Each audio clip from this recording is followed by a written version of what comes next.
बतहा के उफ़क़ पर उस चाँद के ताबिंदा सितारे हैं सहाबा। गर चाँद मोहम्मद है तो सितारे हैं सहाबा। वल्लाह हमें जान से प्यारे हैं सहाबा। वाजिबुल एहतराम काबिल इज़्ज़त तकरीम मेरे बुज़ुर्गों भाई दोस्तों, कुरान मजीद फ़ुरक़ान हमीद में से सूरह फ़तह की आखिरी आयत करीमा आपके सामने तिलावत की। इमामुल अंबिया सरवर कायनात मुहम्मदुर रसूलुल्लाह सल्लल्लाहु अलैहि वसल्लम की मुबारक अहादीस में से एक हदीस आपके सामने पढ़ कर सुनाई। अल्लाह करीम की बारगाह में दुआगू हूँ कि अल्लाह ताला हक़ सच बयान करने और उसके बाद हम सब को अमल करने की तौफ़ीक नसीब फरमाए। खुतबे में जो आयत करीमा मैंने तिलावत की,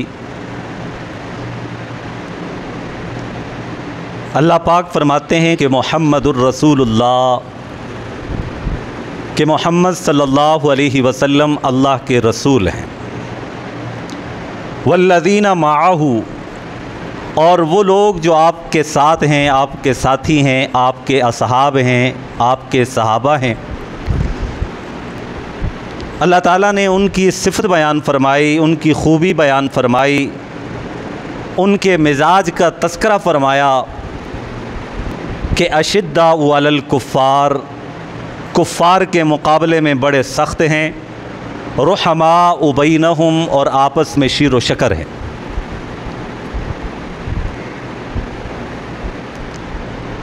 जिस तरह अल्लाह रब्बुल जलाल ने तमाम अंबिया अलैहिमुस्सलावात व तस्लीमात को तमाम दुनिया के इंसानों में से चुना और अल्लाह रब्बुल जलाल ने उनको नबूवत और रिसालत पर फ़ाइज़ किया, तो ये सारे जहान में से चुने हुए लोग थे। जो नबूवत के अहल था, नबूवत जिसके शान शायान थी, जिनके शान के लायक थी, नबूवत जिन पर सजती थी, जिनको जचती थी, अल्लाह रब्बुल जलाल ने कायनात में उन लोगों का इंतखाब किया और उन्हें अपना पैगंबर और रसूल बनाया। और इसी तरह अल्लाह रब्बुल जलाल ने तमाम नबियों के जो मानने वाले हैं, जो ईमान लाने वाले हैं, जो पैरवी करने वाले हैं, अल्लाह रब्बुल जलाल ने अपने नबी की सोहबत के लिए तमाम जहानों में से उन लोगों का इंतखाब फरमाया। तमाम नबियों की बात तो आपके सामने आ चुकी। इमामुल अंबिया सरवर कायनात मुहम्मदुर रसूलुल्लाह सल्लल्लाहु अलैहि वसल्लम तो अफ़ज़लुर रुसुल है। तमाम नबियों में सबसे अफजल हैं, सबसे आला हैं, सबसे बाला हैं, सबसे अहसन हैं, सबसे ज़्यादा बाकमाल हैं। बल्कि रिवायात के अंदर यहाँ तक आता है कि तमाम नबियों के जितने भी कमालात हैं, वो सारे के सारे कमालात अल्लाह रब्बुल जलाल ने अपने महबूब की ज़ात में यकजा फरमा दी। तमाम नबियों की सिफ़ात को, तमाम नबियों की खूबियों को, तमाम नबियों के कमालात को आप जमा कर दें तो ये सारे कमालात अल्लाह रब्बुल जलाल ने अपने महबूब की ज़ात में रखे।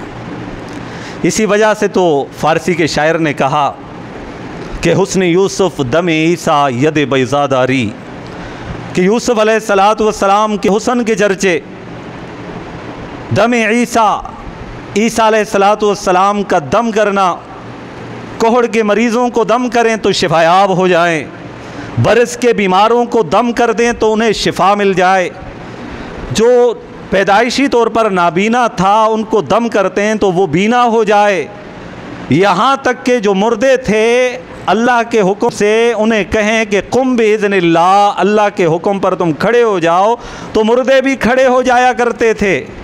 और उधर जाइए यद बैज़ादारी, कि मूसा अलैहिस्सलातु वस्सलाम को अल्लाह रब्बुल जलाल ने बहुत से कमालात और खूबियाँ अता फरमाई थीं। मूसा अलैहिस्सलातु वस्सलाम लाठी को फेंकते तो उससे सांप बन जाता, अजदहा बन जाता, और हाथ को यूँ अपने गिरेबान में डालते, बाहर निकालते तो चमक जाता। यद बैज़ा, रोशन हाथ हज़रत मूसा अलैहिस्सलाम का था। आंच खूबा हमादारन, वो सारी खूबियाँ के वो सारे रखते थे, वो सारे कमालात जो दीगर तमाम पैगम्बरों के अंदर थे। तो फरमाया कि तू तन्हा दारी, ए मोहम्मद अरबी, वो सारे कमालात एक तुझ में हैं। तो फिर आपके असहाब कोई मामूली नहीं हो सकते। आपके असहाब को भी अल्लाह रब्बुल जलाल ने चुना, और ऐसे चुना हीरे और मोतियों की तरह। जितने भी बाकमाल लोग थे उनको मोहम्मद रसूलुल्लाह सल्लल्लाहु अलैहि वसल्लम की सोहबत में लाकर खड़ा करते। अगर ये बाकमाल हीरे और गोहरे बेनियाब, गोहरे नायाब, ये कीमती जवाहरात और हीरे दुनिया के किसी और कोने में थे, अल्लाह रब्बुल जलाल ने वहाँ से उन्हें उठाकर, वहाँ से बुलाकर मोहम्मद रसूलुल्लाह सल्लल्लाहु अलैहि वसल्लम के कदमों में ला खड़ा कर। चुनाचे फ़ारस का इलाका है, अरब से दूर अजम का इलाका है।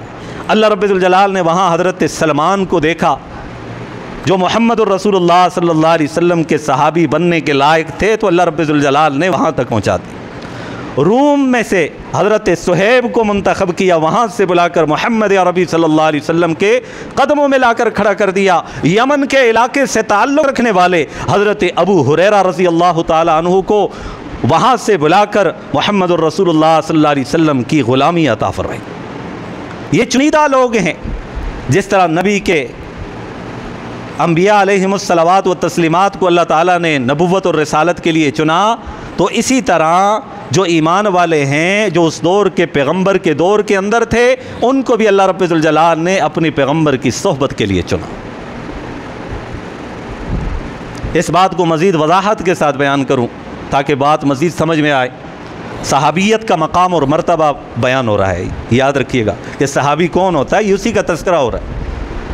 सहाबी रसूल कोई आम शख्सियत नहीं, ये वो अज़ीम शख्सियात हैं कि अल्लाह रब्बुल जलाल ने उनके लिए ऐलान फरमा दिया, वकुल्लम वअदल्लाहुल हुस्ना, कि अल्लाह रब्बुल जलाल ने सब के साथ भलाई का मामला फरमा दिया, बात ख़त्म कर दी। रज़ी अल्लाहु अन्हुम व रज़ू अन्हु, मैं इनसे राज़ी हूँ और ये मुझसे राज़ी। अब सदियाँ बीत जाएँ, कुछ लोग आकर सहाबा किराम के इख्तिलाफ़ राय को बुनियाद बनाकर उनके दरमियान में दूरियाँ डालें, उनके दरमियान में नफ़रत को फैलाएँ, उनके दरमियान में उन पर एतराज़ात करें, उन शख्सियात पर। ये छोटा मुँह और बड़ी बात वाली बात है कि हमारा मकाम व मर्तबा ही नहीं है, वो हैसियत ही नहीं है। हज़रत अब्दुल्ला बिन मुबारक रज़ी अल्लाह ताला, हज़रत अब्दुल्ला इब्न मुबारक अल्लाह उनसे राज़ी हो, अल्लाह के वली थे, बहुत बड़े बुज़ुर्ग थे। किसी ने उनसे सवाल किया उमर बिन अब्दुल अज़ीज़ के मुताल्लिक़ कि उमर बिन अब्दुल अज़ीज़ सहाबा के दौर के बाद के थे, और उन्होंने अपनी सल्तनत के अंदर आदल व इंसाफ को इतना कायम किया और उसके बरक़ात और उसके अनवारात इतने ज़ाहिर हुए कि एक ही घाट में बकरियां जो हैं, भेड़िए आकर पानी पिया करते थे। भेड़िए की भी ज़रूरत नहीं होती थी कि वो किसी बकरी पर हमला करता। यानी इतना अदल व इंसाफ कायम। और ये याद रखिए, जब अदल व इंसाफ जिस मुआशरे के अंदर कायम होता है, तो मुआशरे के अंदर बेदीनी, उस मुआशरे के अंदर चोरी, उस मुआशरे के अंदर डकैती, उस मुआशरे के अंदर कत्ल और फसाद, उसका जड़ से ख़ात्मा हो जाता है, बशर्ते कि अदल व इंसाफ कायम हो जाए। ऐसा अदल व इंसाफ कायम किया कि ज़कात की रकम लेने के लिए कोई मुस्तहिक नज़र नहीं आता था। फिर अल्लाह पाक माल के अंदर भी बरकत डाल देते हैं, फिर माल के अंदर बरकत आ जाती है, फरावानी आ जाती है, उसमें इजाफ़ा हो जाता है। क्योंकि जब अल्लाह की इताअत हो, जब रसूलुल्लाह सल्लल्लाहु अलैहि वसल्लम की ताबेदारी हो, फिर अल्लाह पाक खुश होते हैं और अपने बंदों पर खुशी का इजहार यूँ करते हैं, उनके मालों में बरकत डाल देते हैं। माल अगर कोई निकालता ज़कात की सूरत में तो उनको कोई मुस्तहिक नहीं मिला करता था। तो इतने बुज़ुर्ग थे और अपनी ज़ात पर सल्तनत का 1 रुपया भी हराम समझते थे।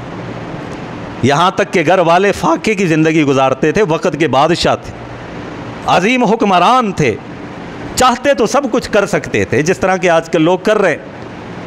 चाहते तो बहुत कुछ किया कर सकते थे, उधर घर का ये आलम है, ईद का मौका है और बच्चों के लिए कपड़ों का भी इंतज़ाम नहीं है। हाय, कपड़ों का इंतज़ाम नहीं है उनके बच्चों के लिए। माँ तो माँ होती है बिल आखिर। उमर बिन अब्दुल अज़ीज़ जब घर आते हैं ना तो पूछते हैं क्या माजरा है, परेशान नज़र आ रहे हो? तो उन्होंने कह दिया ईद सर पर है, ज़ाहिर है बच्चों के भी दिल है, उनकी भी खुशी है, उनको कपड़ों की ज़रूरत है। उन्होंने अपनी ज़ौजा से कहा कि बीबी आप जानती हैं मेरे पास जो कुछ है वो आप जानती हैं, और मेरे पास इतना कुछ है नहीं है कि मैं ये सारी चीज़ें ख़रीद पाऊँ।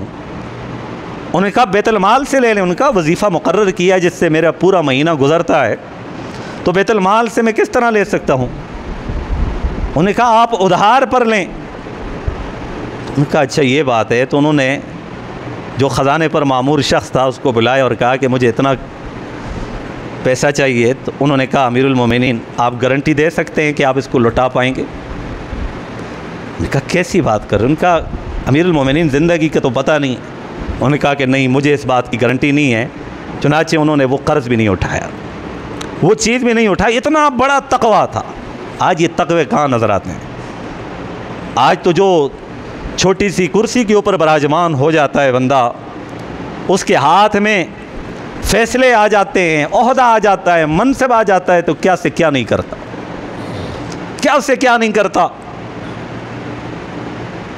और फिर उनके नाज नखरे और लाड और प्यार इस तरह होते हैं कि उनके चहीते सरकारी चीज़ों के ऊपर, ये सारी चीज़ों पर बराजमान होकर उनका इस्तेमाल बेदरग करते हैं। उन्हें फ़िक्र भी नहीं होती कि ये कौम का सरमाया है। तो उमर बिन अब्दुल अज़ीज़ रहमतुल्लाह ताला अलैह इतने अजीम इंसान थे कि उन्होंने अदल व इंसाफ को कायम किया और ख़ुद जो है वो मुफलिसी की ज़िंदगी गुजारी, और उनका अंजाम भी बड़ा प्यारा हुआ। चुनांचे ये तो एक अलग मजमून बन जाएगा, तो मैं तो सहाबी रसूल का मकाम बयान कर रहा हूँ, बात तवील हो जाएगी। तो उमर बिन अब्दुल अज़ीज़ के इतने ज़्यादा चर्चे थे, किसी ने अब्दुल्ला बिन मुबारक रहमतुल्लाह अलैह से सवाल किया कि हज़रत वो जो अमीर मुआविया हैं रज़ी अल्लाह ताला अन्हु सहाबी रसूल हैं, वो अफजल हैं या उमर बिन अब्दुल अज़ीज़ अफजल हैं? सवाल पर आप गौर कीजिए और फिर उनका जवाब सुनिए कि ये उमर बिन अब्दुल अज़ीज़ ज़्यादा अफजल हैं या अमीर मुआविया अफजल है? अब्दुल्ला बिन मुबारक ने कहा कैसी बातें करते हो? अमीर मुआविया रज़ी अल्लाहु अन्हु जो नबी अलैहिस्सलातु वस्सलाम की मईयत में लश्कर के अंदर जिहाद के अंदर जो शरीक थे, जिस घोड़े के ऊपर सवार थे, जाहिर है कि जब बंदा घोड़े पर सवार होता है गर्दो गुबार उड़ती है, वो गर्दो गुबार घोड़े के नथनों के अंदर भी पड़ जाती है। अब्दुल्ला बिन मुबारक फरमाते हैं कि तू सवाल करता है उमर बिन अब्दुल अज़ीज़ और अमीर मुआविया के तकाबल का, तो सुन हज़ारों इब्ने अब्दुल अज़ीज़ एक तरफ हों, अमीर मुआविया जो नबी अलैहिस्सलातु वस्सलाम की मईयत में लश्कर जिहाद के अंदर शरीक हुआ, जिस घोड़े पर सवार हुआ, उस घोड़े के नथनों के अंदर जो गर्दो गुबार है अमीर मुआविया तो बड़ी हस्ती हैं, उस गर्दो गुबार का अब्दुल अज़ीज़ मुकाबला नहीं कर सकता। वो गर्दो गुबार भी अफजल है। क्यों अफजल है? आप सोचेंगे तो ये तो बड़ी बात कर दी है, लेकिन आप गौर तो करें, गर्दो गुबार उड़ता है, उसके अंदर हवा भी शामिल होती है, और हवा जो शामिल होती है उसमें इंसानों की जो हवा होती है, जो ऑक्सीजन होता है, जो इंसानों की सांस होती है, वो भी मिल जाती है। उस हवा के अंदर मुहम्मदुर रसूलुल्लाह सल्लल्लाहु अलैहि वसल्लम की सांस मुबारक भी थी। वो गर्दो गुबार इतना आला है, इतना अफजल है कि उमर बिन अब्दुल अज़ीज़ से ज़्यादा ये गर्दो गुबार अफजल है। ये सहाबियत है। आप ख़ुद अंदाज़ा लगाइए कि एक सहाबी के मकाम और शान और मर्तबे को आम इंसान जितना मर्ज़ी मुत्तक़ी बन जाए, किसी सहाबी के मकाम को नहीं पहुँच सकता। हाँ, इख्तिलाफ़ राय होते हैं, इख्तिलाफ़ राय तो होते हैं। आप याद रखिएगा कि किसी अक्लमंद ने बड़ा खूब जुमला कहा है कि जिस जमात के अंदर, जिस तंजीम के अंदर, जिस कमेटी के अंदर, जिस इंतज़ामिया के अंदर अगर इख्तिलाफ़ राय ना हो, या तो वहाँ सारे जाहिल होंगे या सारे मुनाफिक होंगे। क्योंकि इख्तिलाफ़ राय वो करता है जिसे कुछ पता होता है, जिसे कुछ पता ना हो वो इख्तिलाफ़ राय क्या करेगा? यह इख्तिलाफ़ राय करता है लेकिन ज़ाहिर नहीं करता, तो ये दिल के अंदर मुनाफ़िकत वाली बात। इख्तिलाफ़ राय तो होता है ये तो हुआ है। कुरान मजीद से एक मिसाल देता हूँ आपको ताकि बात समझ में आ जाए।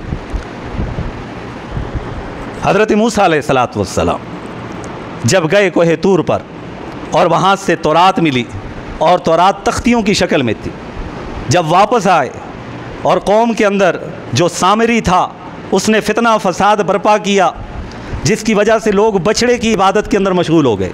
वाक़या आप जानते हैं ना, कई दफ़ा सुन रखे। वो बछड़े की इबादत के अंदर मसरूफ़ हो गए।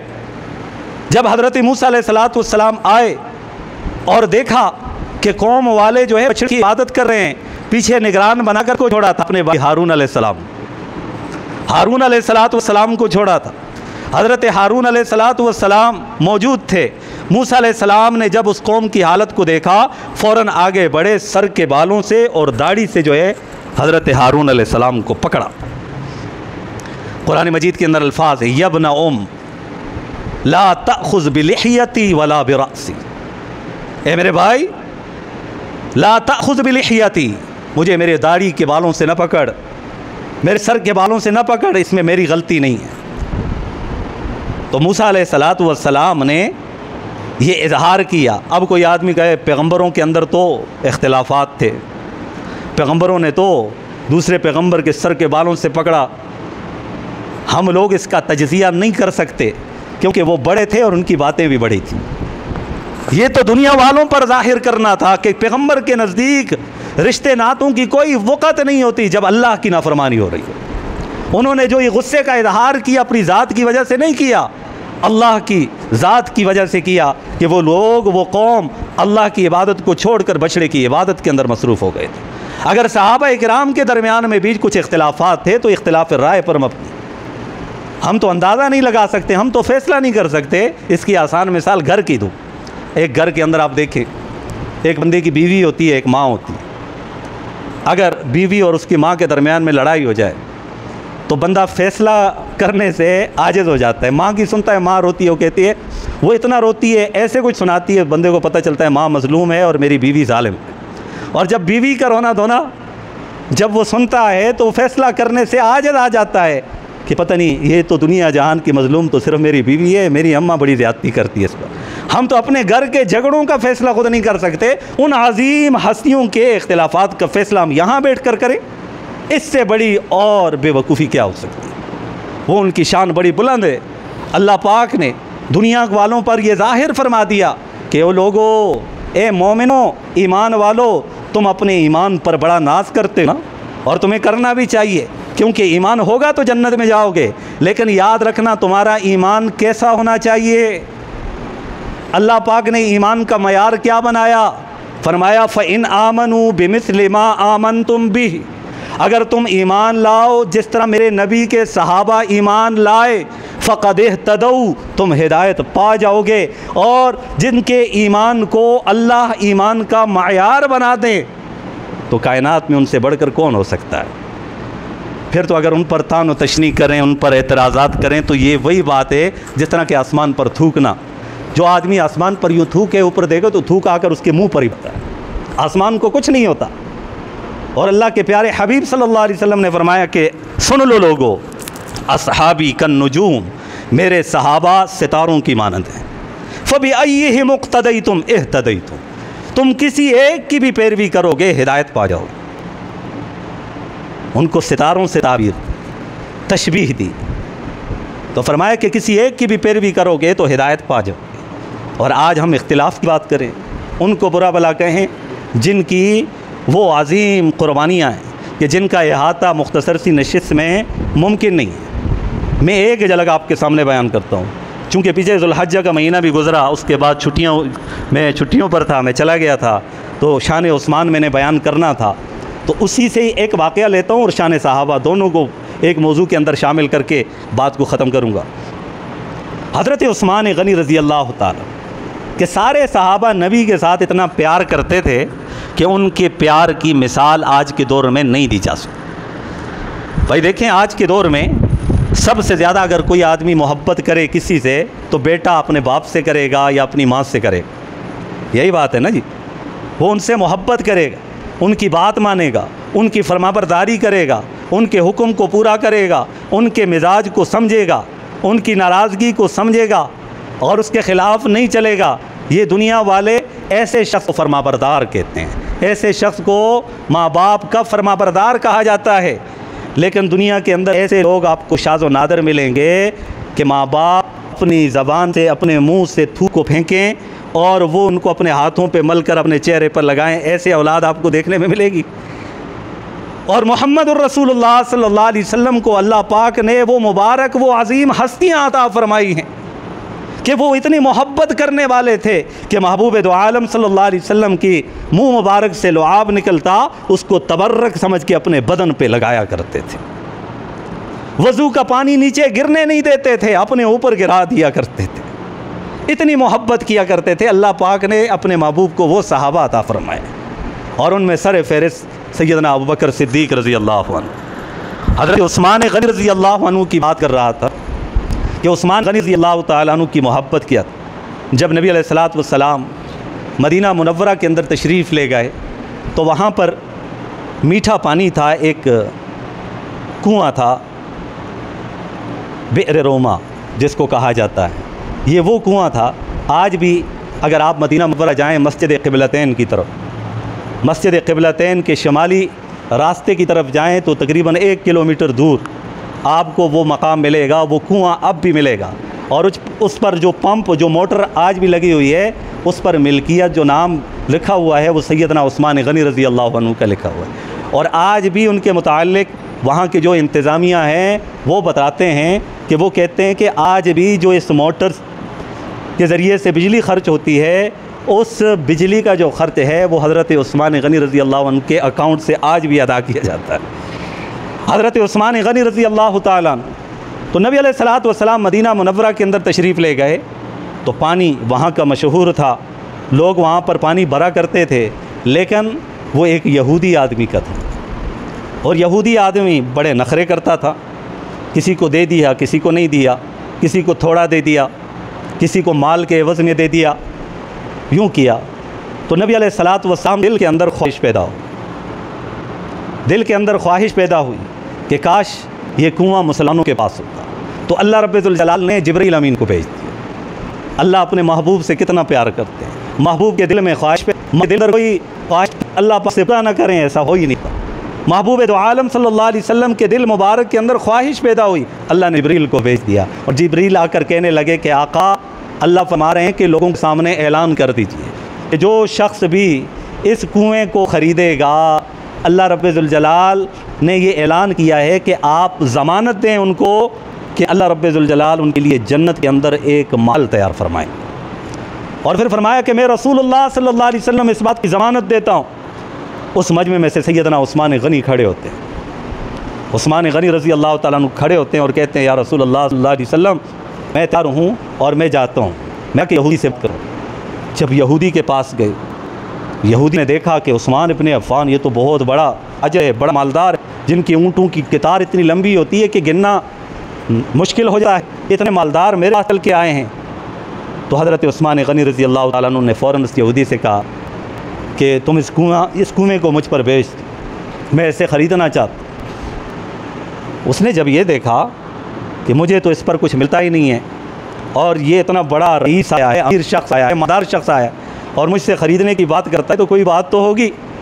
हज़रत उस्मान गनी रज़ी अल्लाह अन्हु फरमा दिए कि मांग क्या मांगता है, क्योंकि ये सौदा उनका किन के साथ था, अल्लाह की ज़ात के साथ। और जो अल्लाह की ज़ात के साथ सौदा करते हैं ना, तो वो इन चीज़ों में सोचा नहीं करते। आज हमें अल्लाह के रास्ते में 100 रुपया देना मुश्किल लगता है, 500 देना मुश्किल लगता है, 1000 देना मुश्किल लगता है। क्यों? कि अल्लाह की ज़ात पर यकीन नहीं करते, सौदा अल्लाह के साथ नहीं करते। अल्लाह की ज़ात के साथ सौदा करते हुए, यकीन करते हुए अल्लाह के रास्ते में खर्च करेंगे, अल्लाह पाक दुनिया के अंदर कम अज़ कम दर्जा आपको 10 गुना देगा। ये वादा है अल्लाह का।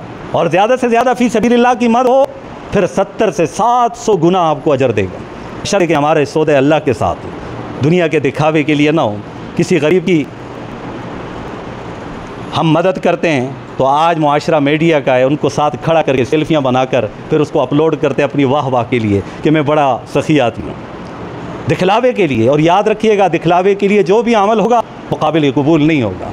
अल्लाह पाक ने फरमाया कल क़यामत, हदीस कुदसी है, कल क़यामत वाले दिन कुछ लोग ऐसे होंगे कि दुनिया के अंदर बड़ी नेकियां कर रहे होंगे और आखिरत में उनका कुछ हिस्सा नहीं होगा। वो कहेंगे कि अल्लाह हमारा कुछ हिस्सा नहीं। अल्लाह फरमाएंगे जिनके लिए किया उनसे लो जाकर, जिनके लिए काम किया करते थे, जिनको दिखाने के वास्ते काम किया करते थे, जाके उनसे अजर लो, क्योंकि जो मेरी रज़ा के लिए करते थे उनको तो अजर मैं आज दूंगा, तुम्हारा कोई हिस्सा नहीं होगा।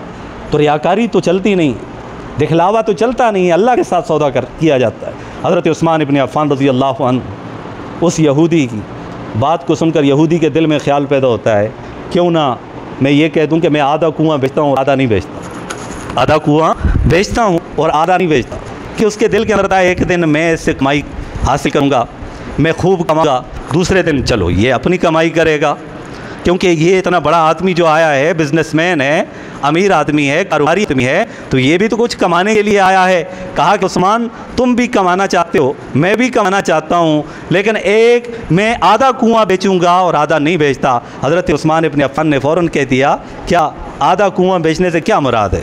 क्या आधे के अंदर तुम कोई दीवार लगा दोगे? उनका नहीं, एक दिन इस कुएँ का पानी इस पर इख्तियार मेरा होगा और उसको मैं बेचूँगा और दूसरे दिन तुम बेच देना।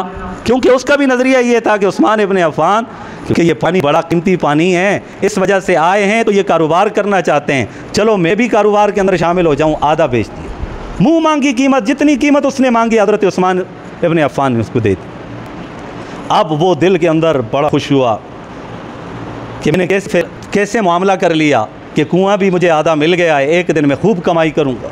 वो हिसाब लगाना शुरू हो गया। दूसरे दिन लोग आए पानी लेने के लिए, तो उसने कह दिया कि मैं इतना, एक डोल इतने का दूंगा, एक जग इतने का दूंगा, एक गड़ा इतने का दूंगा। लोग खिते गए। दूसरे दिन जब हज़रत उस्मान गनी रज़ी अल्लाह अन्हु की बारी आई, तो हज़रत उस्मान इब्न अफ़्फ़ान रज़ी अल्लाह ताला अन्हु रसूलुल्लाह सल्लल्लाहु अलैहि वसल्लम के पास बैठे हुए हैं। आप सल्लल्लाहु अलैहि वसल्लम ने उस वक़्त ये ऐलान फरमाया। ऐलान के जो अल्फाज हैं ना, वो बड़े अजीब व गरीब, मोहब्बत भरे थे। नबी अलैहिस्सलाम ने फरमाया कि हमने इस कुएँ को ख़रीद लिया है। ये नहीं कहा कि उस्मान ने ख़रीदा है, उस्मान के माल को अपना माल कहा। ये नबी अलैहिस्सलाम ने अपनी मुबारक ज़िंदगी में 2 मरतबा यूँ फरमाया है कि हमने इस तरह किया है। एक हज़रत अबू बकर सिद्दीक़ रज़ी अल्लाह ताला, जब मस्जिद नबवी के लिए जगह की ज़रूरत पड़ी, कि मस्जिद नबवी की जो जगह थी ये 2 यतीम बच्चों की थी, सहल और सुहैल, और उनके चचा थे, उनकी कफ़ालत में थे, और वो सहाबी रसूल थे। नबी अलैहिस्सलाम उनके पास तशरीफ़ ले गए और उनसे सवाल किया, पूछा कि हम यहाँ मस्जिद बनाना चाहते हैं कि आप ये जगह हम पर बेच दें। उनका या रसूलुल्लाह सल्लल्लाहु अलैहि वसल्लम, आप बेचने की बात करते हैं, मैं ख़ुद इसकी कीमत अदा करके उन भतीजों को दे दूँगा। आपने फरमाया कि नहीं, इसकी कीमत मैं दूँगा। और फिर वो मस्जिद नबवी की जगह किसने ख़रीदी थी? हज़रत अबू बकर सिद्दीक़ रज़ी अल्लाह ताला ने ख़रीदी थी। और फिर आप सल्लल्लाहु अलैहि वसल्लम ने क्या फरमाया कि हम उसे ख़रीद रहे हैं। अबू बकर सिद्दीक़ रज़ी अल्लाह ताला अन्हु की ख़रीदारी को अपनी ख़रीदारी कहा, और इधर हज़रत उस्मान की ख़रीदारी को आपने क्या फरमाया? हमने उस कुएँ को ख़रीद दिया है। और याद रखना, कल जो भी शख्स वो इस कुएँ से पानी भरना चाहे, बिस्मिल्लाह वो पानी भर सकता है।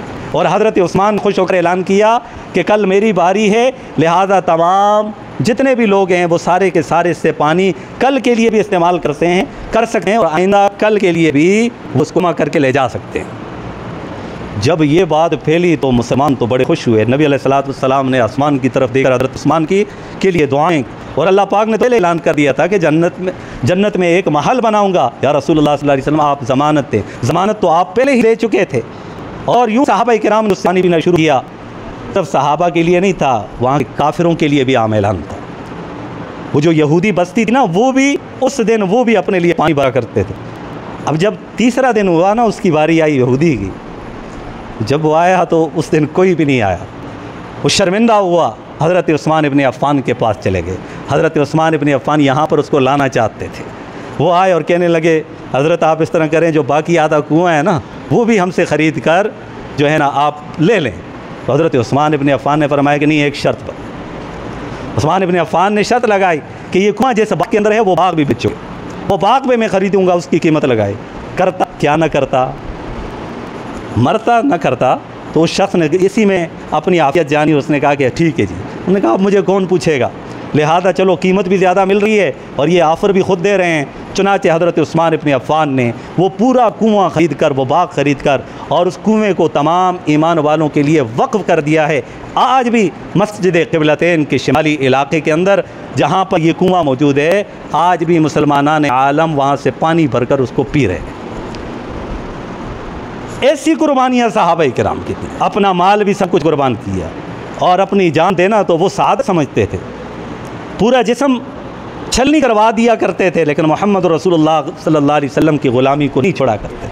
तो हज़रात सहाबा किराम की जमात बड़ी है, और ये याद रखिएगा ये मकाम और मरतबे हैं, ये मकाम हैं रुतबे हैं जो अल्लाह ताला ने बनाए। कुछ दर वाले हैं, कुछ घर वाले हैं। दर वाले भी अजीम हैं और घर वाले भी अजीम हैं। अहले बैत भी अजीम है और सहाबा किराम भी अजीम। अगर कोई अहले बैत का इनकार करता है, सहाबा को मानता है, तब भी उसका ईमान नामुकम्मल है। कोई जो है अहले बैत की बात करता है, सहाबियत का इनकार करता है, तब भी उसका ईमान नामुकम्मल है। हमारे लिए अहले बैत भी अजीज़ हैं, हमारे सरों के ताज हैं, हमारी आँखों की का चैन है, सुकून है। हमारे लिए अस्हाब रसूल भी हमारी आँखों का चैन है और सुकून है। उनसे भी मोहब्बत हमने करनी है, अहले बैत से भी मोहब्बत करनी है, और अपने बच्चों के दिलों के अंदर भी इन मोहब्बतों को रखना है। सहाबा किराम के मोहब्बत के वाक़यात को तज़किरा करना है। अल्लाह करीम से यही दुआ है कि रब्बुल आलमीन हम सबको सहाबा किराम रिज़वानुल्लाहि ताला अलैहिम अजमाईन के नक्शे कदम पर चलने की तौफ़ीक नसीब फरमाए।